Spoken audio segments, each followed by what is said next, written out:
اصلاح کرم سے کر دے۔ الحمدللہ رب العالمین والصلاة والسلام علی سید المرسلین، اما بعد فاعوذ باللہ من الشیطان الرجیم، بسم اللہ الرحمن الرحیم۔ پڑھیے الصلاۃ والسلام علیک یا رسول اللہ وعلی آلک واصحابک یا حبیب اللہ، الصلاۃ والسلام علیک یا نبی اللہ وعلی آلک واصحابک یا نور اللہ۔ سرکار مدینہ راحت قلب و سینہ، صاحب معطر پسینہ، صلی اللہ تعالی علیہ وآلہ وسلم کا فرمان عافیت نشان ہے: اے لوگو، بے شک بروز قیامت اس کی دہشتوں اور حساب کتاب سے جلد نجات پانے والا شخص وہ ہوگا جس نے تم میں سے مجھ پر دنیا کے اندر بکثرت درود شریف پڑھے ہوں گے۔ صلو علی الحبیب صلی اللہ تعالی علی محمد صلی اللہ علیہ وسلم۔ بڑے مبارک دن اور بڑی مبارک راتیں ہمارے درمیان ہیں۔ سب سے پہلے کچھ بات کرتے ہیں قربانی کے حوالے سے۔ یہ کتنی بڑی نیکی ہے، کتنی بڑی سعادت ہے۔ حضرت سیدنا احمد بن اسحاق رحمۃ اللہ تعالی فرماتے ہیں، میرا بھائی باوجود غربت رضا الہی کی نیت سے ہر سال بقرعید میں قربانی کیا کرتا تھا۔ اس کے انتقال کے بعد میں نے ایک خواب دیکھا کہ قیامت برپا ہو چکی ہے، لوگ اپنی اپنی قبروں سے نکل آئے ہیں، اور یکایک میرا مرحوم بھائی ایک چت کبرے گھوڑے پر، ایک خوبصورت 2 رنگ والے گھوڑے پر سوار نظر آیا، اور اس کے ساتھ اور بھی بہت سارے گھوڑے تھے۔ تو میں نے پوچھا، یا اخی ما فعل اللہ تعالی بکا، اے میرے بھائی، اللہ عز و جل نے آپ کے ساتھ کیا معاملہ کیا؟ تو وہ کہنے لگا، اللہ عز و جل نے مجھے بخش دیا۔ تو میں نے پوچھا کہ کس عمل کے سبب تجھے بخش دیا گیا؟ تو اس نے کہا کہ ایک دن کسی غریب بڑھیا کو بنیت ثواب میں نے 1 درہم دیا تھا، وہی کام آ گیا۔ پوچھا، یہ گھوڑے کیسے ہیں؟ بولا، یہ سب میری بقرعید کی قربانیاں ہیں، اور جس پر میں سوار ہوں یہ میری سب سے پہلی قربانی ہے۔ میں نے پوچھا، اب کہاں کا ارادہ ہے، کہاں کا عزم ہے؟ انہوں نے کہا، جنت کا۔ اور یہ کہہ کر میرا بھائی میری نظروں سے اوجھل ہو گیا۔ سبحان اللہ، سبحان اللہ۔ 2 بڑی اہم باتیں پتہ چل رہی ہیں اس سے۔ ایک تو کسی غریب کی مدد کرنا، ہمیں نہیں معلوم کہ ہم کسی کی مدد کر رہے ہیں، اس کے دل سے کیسی دعا نکل رہی ہے، اس کے دل میں کیسی راحت پہنچ رہی ہے، اور ہمارے نہ جانے کتنے گناہ معاف ہو جائیں، اللہ کی رضا حاصل ہو جائے، جنت مل جائے۔ اور دوسرا جو قربانی ہے، سبحان اللہ، یہ انشاءاللہ جنت کی سواریاں بنیں گی، پل صراط کی سواریاں بنیں گی۔ آئیے ناظرین، میں آپ کو نبی پاک علیہ الصلوۃ والسلام کی قربانی کے حوالے سے کچھ حدیثیں سناتا ہوں۔ پیارے آقا علیہ الصلوۃ والسلام فرماتے ہیں کہ قربانی کرنے والے کو قربانی کے جانور کے ہر بال کے بدلے میں 1 نیکی ملتی ہے۔ We can't able to count our hair، ہم اپنے سر کے بال نہیں گن سکتے، تو قربانی کے جانور کے سر پر کتنے بال ہوں گے، یہ پورے جانور پر کتنے بال ہوں گے؟ تو جانور کے جتنے بال ہیں، ہر بال، ایوری ہیئر کے مقابلے میں اسے 1 نیکی ملتی ہے۔ یعنی اٹ مینز اگر کوئی قربانی کرتا ہے تو اسے ملینز اینڈ ملینز نیکیاں ملتی ہیں۔ مبارک ہو انہیں جو قربانی کرتے ہیں۔ ایک اور جگہ نبی پاک علیہ الصلوۃ والسلام فرماتے ہیں، جس نے خوش دلی سے طالب ثواب ہو کر قربانی کی تو وہ آتش جہنم سے حجاب یعنی روک ہو جائے گی۔ یعنی قربانی، دیر آر 2 کنڈیشنز، خوش دلی کے ساتھ، اوپن ہارٹڈلی، بوجھ سمجھ کر نہیں، برڈن سمجھ کر نہیں، خوش دلی کے ساتھ، اور پھر ثواب کی نیت سے کی۔ ہاں، یہ الگ بات ہے، کچھ لوگ قربانی دکھلاوے کے لیے کرتے ہیں، پتہ چلے میں کتنے پیسے والا ہوں اور جناب میں کتنی بڑی بڑی قربانی کرتا ہوں۔ بالکل بڑے جانور کرنے چاہیے، ہیلدی جانور کرنے چاہیے، مہنگے جانور بھی قربان بالکل اللہ کی راہ میں خرچ کرنا چاہیے، لیکن نیت اللہ کی رضا، لوگوں کو دکھانا نہیں۔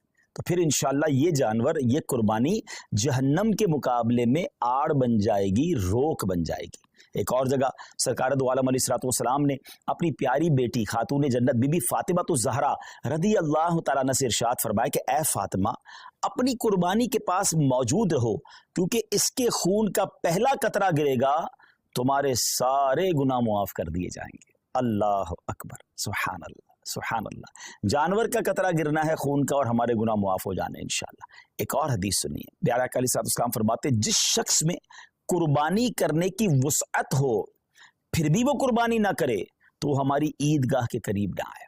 اب اس میں سمجھایا گیا کہ اگر ہمارے پاس کیپیبلٹی ہے، ہم اس قابل ہیں، ہمارے پاس اتنی وسعت ہے کہ ہم افورڈ کر سکتے ہیں قربانی کو، اور جو شریعت نے جو اس کا نصاب رکھا ہے اگر ہم پورا کر سکتے ہیں تو پھر ہمیں قربانی ضرور کرنی چاہیے۔ یہ بہت بڑی سعادت ہے۔ آپ یقین کریں کہ عید کے دن یعنی یہ جو عید کے ایام ہوتے ہیں نا، اس میں اللہ کی بارگاہ میں خون بہانے سے افضل کوئی عمل نہیں ہوتا. تو جہاں فرض نمازیں پڑھنی ہے اور اگر قربانی واجب ہے تو ضرور کیجئے. اچھا، یہ آج کل بڑی عجیب عجیب لاجکس نکالنے والے بتانے والے بتا رہے ہوتے ہیں کہ جناب قربانی اتنی ساری ہوتی ہے، اس کی بجائے کسی غریب کا بھلا کر دیا جائے. ان کو شاید پتہ ہی نہیں ہے کہ قربانی کی وجہ سے غریبوں کا کتنا بڑا بھلا ہوتا ہے. ویسے تو سوشل میڈیا پہ ہمارے بڑے تفصیلی کلپس موجود ہیں.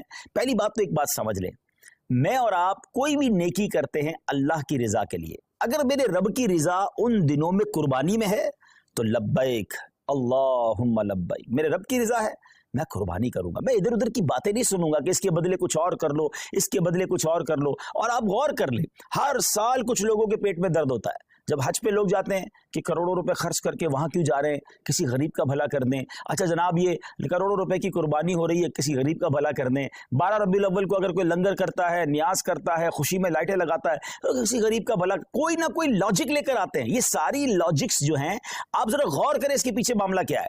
کبھی بھی آپ کو یہ سنائی دیتا ہے کہ جناب اتنا مہنگا موبائل فون لینے کی کیا ضرورت ہے، کسی غریب کا بھلا کر دیں.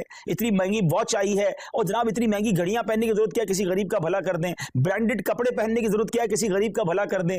جناب نیو ایئر نائٹ میں اتنی آتش بازی کرنے کی کیا ضرورت ہے، کسی غریب کا بھلا کر دیں. اپنے بچوں کی شادی میں اتنے قسم کے فنکشن کرنے کی ضرورت کیا ہے. نہیں، آپ کہیں نہیں سنیں گے. سارے غریب یاد آئیں گے کہ جب اللہ کی عبادت کی طرف مسلمان رجوع کرتے ہیں، جب ان کا شوق بڑھتا ہے کہ رب کی بارگاہ میں قربانی پیش کرے، خرچ کرے، اپنی جان کی قربانی پیش کرے، وقت دے، تو there is something wrong. اس باٹم ان ہارٹ میں کچھ گڑبڑ ہے.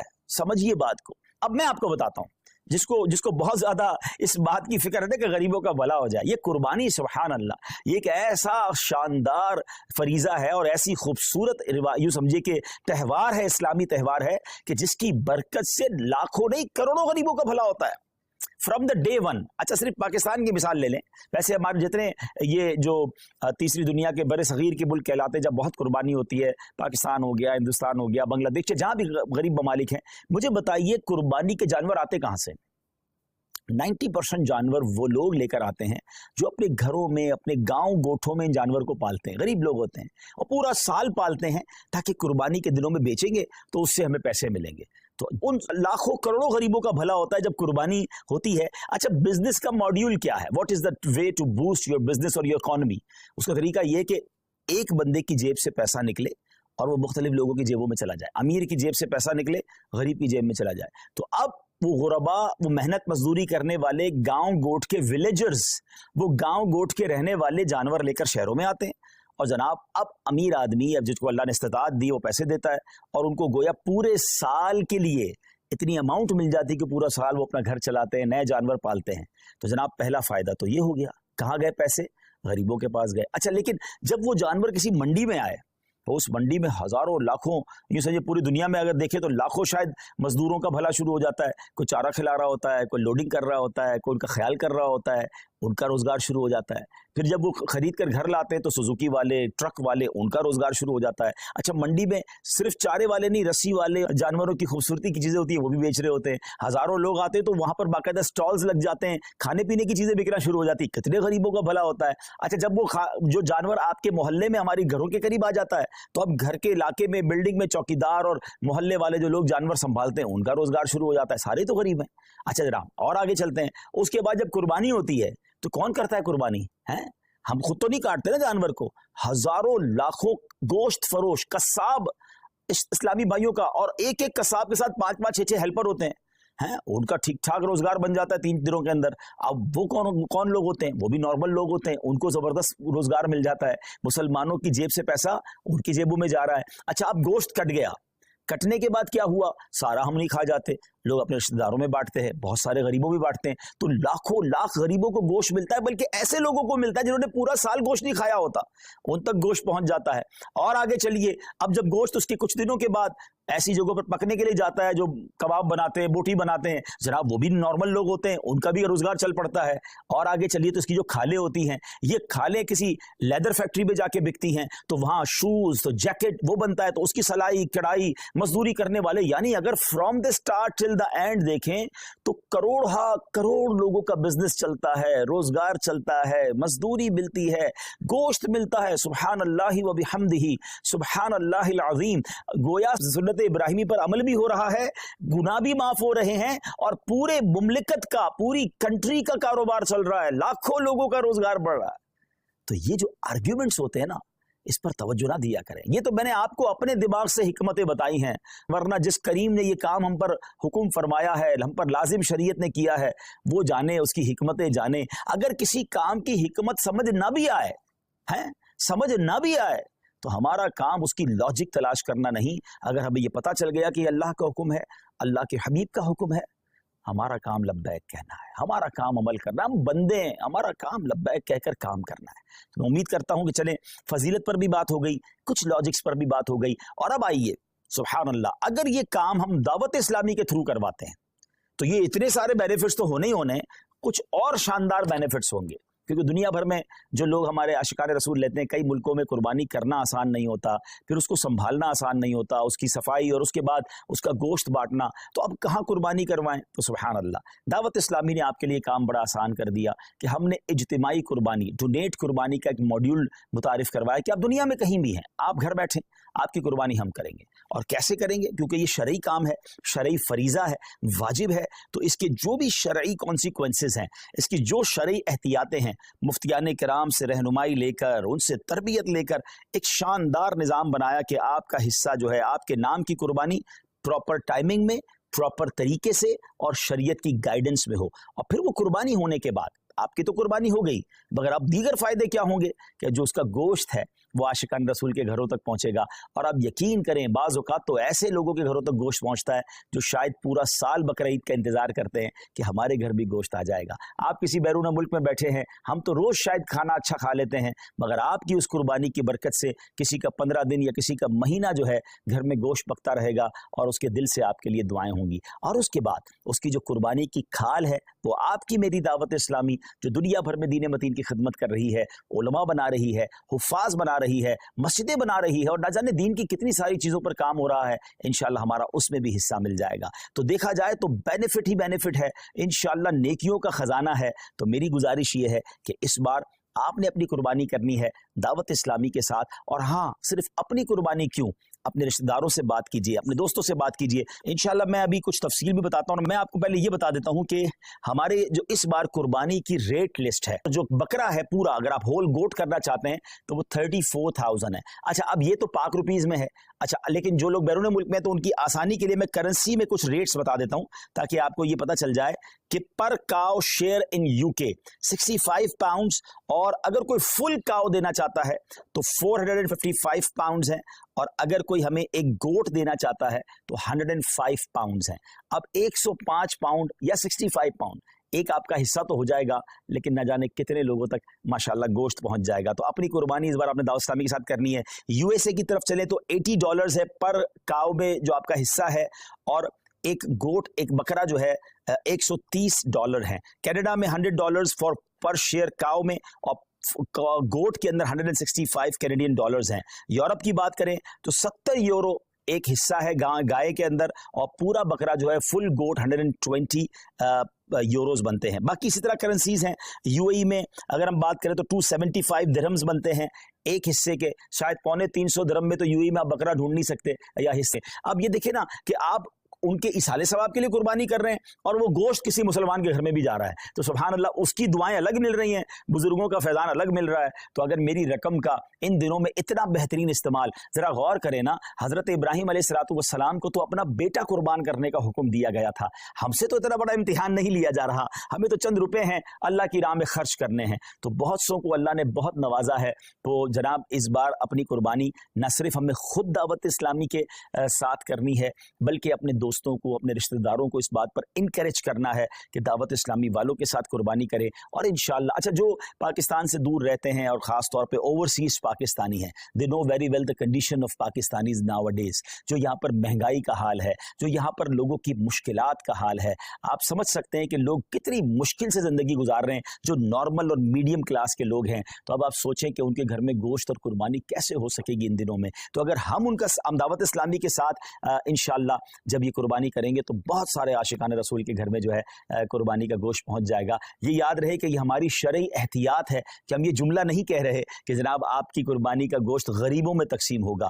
ہاں میجورٹی غریب ہی ہوتے ہیں، لیکن ہم نے احتیاطاً ہمیں دارالفتہ نہیں، چونکہ ہم یہ سارا کام شرعی رہنمائی کے ساتھ لے رہے ہیں، تو ہمارے دارالفتہ کی ہمیں رہنمائی ہے کہ جناب قربانی جو ہے وہ آپ نے دعوت اسلامی کے ساتھ کرنی ہے، اور اس کا جو گوشت ہے وہ عاشقان رسول میں مسلمانوں میں تقسیم ہوگا۔ تو میں امید کرتا ہوں کہ اس کا آپ نے بھرپور انشاءاللہ ساتھ دینا ہے ہمارا۔ جی صحیح، سب کچھ فرمانا چاہیں گے؟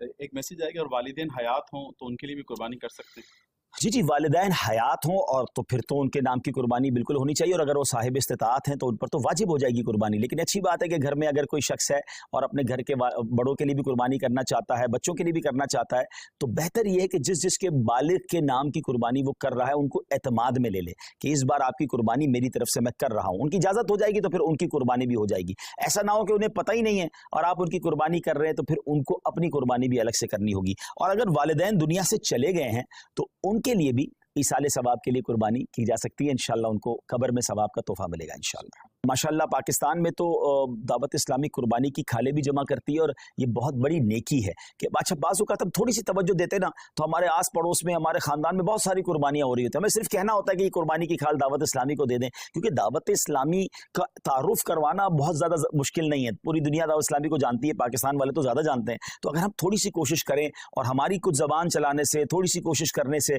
25 50 100 کھالے ہو جائیں اور اس کے ذریعے ماشاءاللہ ایک اچھی اماؤنٹ دعوت اسلامی تک پہنچ جائے گی، تو یہ ہمارے لیے اللہ نے چاہا صدقہ جاریہ بن سکتا ہے۔ بلکہ ایک اور چیز بھی ہو سکتی ہے صحیح صاحب، جو لوگ پاکستان میں نہیں ہیں ان کے رشتہ دار پاکستان میں ہیں، اچھا آپ نے وہاں سے یورپ سے، یو کے سے، عرب امارات سے یا افریقہ سے کچھ قربانی کے حصے تو بھجوا دیے، مگر یہ بھی تو ہو سکتا ہے کہ آپ اپنے رشتہ داروں کو فون کریں، میسج کریں کہ بھائی اس بار قربانی کی کھال آپ نے دعوت اسلامی کو دینی ہے۔ آپ نے سمپل یہ کرنا ہے، ان سے اگری کروا کر وہ مان جائیں تو ان کا فون نمبر اور ایڈریس آپ ہمارے فیضان آن لائن اکیڈمی کا جو ہیلپ لائن نمبر ہے وہاں دے دیں، وہ انشاءاللہ ہماری ٹیم خود ان سے رابطہ کرے گی اور انشاءاللہ عز و جل ان سے جا کر ہم وہ ان کی قربانی کی کھالیں بھی کلیکٹ کر لیں گے اور اس کا ثواب بھی آپ کو مل جائے گا۔ اچھا آپ بیٹھے باہر ہوں گے اور قربانی کی کھالیں یہاں جمع ہو رہی ہوں گی۔ مجھے اچھی طرح یاد ہے کچھ ذمہ داران جو ہیں وہ جب حج پہ جاتے ہیں اور ان کا بڑا شوق ہوتا ہے قربانی کی کھالوں کا، تو وہ وہاں سے بھی میسیجز کر رہے ہوتے ہیں، وہاں سے بھی کال کر رہے ہوتے ہیں کہ بھائی آپ کی قربانی کی کھال، اچھا وہ ان کو نہیں پتا ہوتا وہ باہر ہے، تو یہاں والا جس کی گھر کی قربانی ہو جاتی ہے وہ ان کو میسج کرتا ہے بھائی میری کھال ریڈی ہے، تو وہ مکہ پاک سے ذمہ دار کو کہتا ہے جلدی اس گھر پہ جاؤ، جا کے کھال اٹھا لو۔ تو یہ جذبہ ہے نا کہ یہ جذبہ یہ ہے کہ جناب میں سفر پر بھی ہوں تو میرا ثواب کرنی ہے، اپنے رشتہ داروں اور دوستوں کو ترغیب دلا کر ان کی قربانی بھی کروانی ہے، اور تیسرے نمبر پر انشاءاللہ عز و جل ہمیں انشاءاللہ عز و جل اور عاشقان رسول کی قربانی کی کھالیں بھی جمع کرنی ہے انشاءاللہ۔ جی سید، اس میں کچھ یوں بھی آ ڈیٹیل کہ بھئی اس وقت کتنے مدارس چل رہے ہیں اور جو ہم قربانی کی کھالے یا ڈونیٹ قربانی کرتے ہیں دعوت اسلامی کو اس سے کیا فائدہ پہنچے؟ جی جیسے میں نے بتایا کہ آپ کی ڈونیٹ قربانی کا گوشت تو عاشقان رسول تک پہنچے گا، اس میں کئی علماء ہوں گے، کئی حافظ ہوں گے، کئی نارمل عاشقان رسول ہوں گے، لیکن اس کے ساتھ ساتھ جو قربانی کی کھالیں ہیں وہ دعوت اسلامی کے فنڈ میں جائیں گی۔ اب دعوت اسلامی تو ثواب کی فیکٹری ہے نا، تقریباً 6,500 سے زیادہ تو ہمارے مدرسۃ المدینہ ہیں جس میں لاکھوں بچے، مور دین 3 لاکھ کے قریب بچے اور بچیاں بغیر فیس کے قرآن پاک پڑھ رہے ہیں، 1 لاکھ سے زیادہ تو حافظ قرآن بن چکے ہیں۔ پھر علماء کی طرف چلیں تو 1300 سے زیادہ جامعۃ المدینہ ہیں، 1 لاکھ سے زیادہ بچے اور بچیاں اس میں اسلامی بھائی اور اسلامی بہنیں درس نظامی کر رہے ہیں، ہزاروں علماء بن چکے ہیں۔ تو میری قربانی کی کھال سے اگر کوئی ایک عالم بن گیا، حافظ بن گیا، دین کا مبلغ بن گیا اور اس نے جا کر دنیا میں غیر مسلموں کو مسلمان کرنا شروع کر دیا، تو آپ امیجن تو کریں کہ یہ ثواب کا کیسا کنٹینیو میٹر ہے۔ تو قربانی کی کھال تو ہمیں دعوت اسلامی کو دینی ہی دینی ہے، انشاءاللہ ڈونیٹ قربانی بھی اپنی دعوت اسلامی کے تھرو کروانی ہے انشاءاللہ۔ آگے ہم نے یہ ترغیب دلانی ہے تو کس طرح ہم ذہن بنائیں اپنے دوستوں کا، رشتہ داروں کا، اور اگر وہ یہ ذہن اگر وہ آگے کسی کو دیتے تو ثواب کتنا ملے گا؟ جی بالکل، کوشش کریں کہ دوسروں کو پروموٹ کریں، کیونکہ اس میں ہم میں سے کسی کا بھی ذاتی فائدہ نہیں ہے، یعنی ہم اپنے بزنس کے لیے آپ سے بات نہیں کر رہے، اس کا مقصد قرآن و سنت کو گھر گھر پہنچانا ہے، علم دین کو پہنچانا ہے، تو اس کو پروموٹ کریں۔ الحمدللہ رب العالمین والصلاۃ والسلام علی سید الانبیاء والمرسلین، اللہم ربنا آتنا فی الدنیا حسنۃ وفی الآخرۃ حسنۃ وقنا عذاب النار، ربنا تقبل منا انک انت السمیع العلیم وتب علینا یا مولانا انک انت التواب الرحیم۔ رب کریم ہم سب کا جمع ہونا اپنی بارگاہ میں قبول فرما، دنیا بھر میں جہاں جہاں تیرے بندے تیری بندیاں ہمارے ساتھ ہاتھ اٹھا کر حاضر ہیں، اے اللہ سب کی بے حساب مغفرت فرما، ہم سب کے گناہوں کو معاف فرما، ہم سب کی مشکلوں کو آسان فرما، رب یسر ولا تعسر وتمم لنا بالخیر یا فتاح وبک نستعین۔ اے شفا دینے والے ہمارے سارے مریضوں کو شفا عطا فرما یا رب العالمین، تمام بیماروں کو شفا عطا فرما، بے روزگاروں کو رزق حلال عطا فرما، تنگ دستوں کو فراخ دستی عطا فرما، اے اللہ بے اولادوں کو نیک اور صالح اولاد عطا فرما، جن کو اولاد دی ہے ان کی اولاد کو ماں باپ کی آنکھوں کا نور بنا دے، اے رب کریم ہمیں علم نافع عطا فرما، عالم بعمل بنا دے، ہم میں سے جو حج کو جا رہے ہیں، جا چکے، ان کے حج کو قبول فرما، جو تڑپ رہے ہیں انہیں بھی مکہ مدینے کی حاضری عطا فرما، اے اللہ سب کی قربانیاں قبول فرما، ہم دعوت اسلامی کے لیے جو قربانی کے لیے کوشش کریں اللہ ان کی کوششوں کو بھی اپنے دربار میں قبول فرما۔ اے پروردگار، کئی اسلامی بھائیوں نے، اسلامی بہنوں نے میسج کے ذریعے دعاؤں کے لیے کہا، تو سب کے نام بھی جانتا ہے اور کام بھی جانتا ہے، اللہ سب کی جھولیاں بھر دے۔ اللہم ربنا تقبل منا انک انت السمیع العلیم وتب علینا یا مولانا انک انت التواب الرحیم وافوض امری الی اللہ ان اللہ بصیر بالعباد لا الہ الا انت سبحانک انی کنت من الظالمین برکت ان اللہ وملائکتہ یصلون علی النبی یا ایہا الذین آمنوا صلوا علیہ وسلموا تسلیما صلی اللہ علی النبی الامی وآلہ صلی اللہ علیہ وسلم صلاۃ وسلاما علیک یا سیدی یا رسول اللہ۔ جب دم واپسی ہو یا اللہ، سامنے ہو روضہ رسول اللہ اور لب پہ ہو لا الہ الا اللہ محمد رسول اللہ۔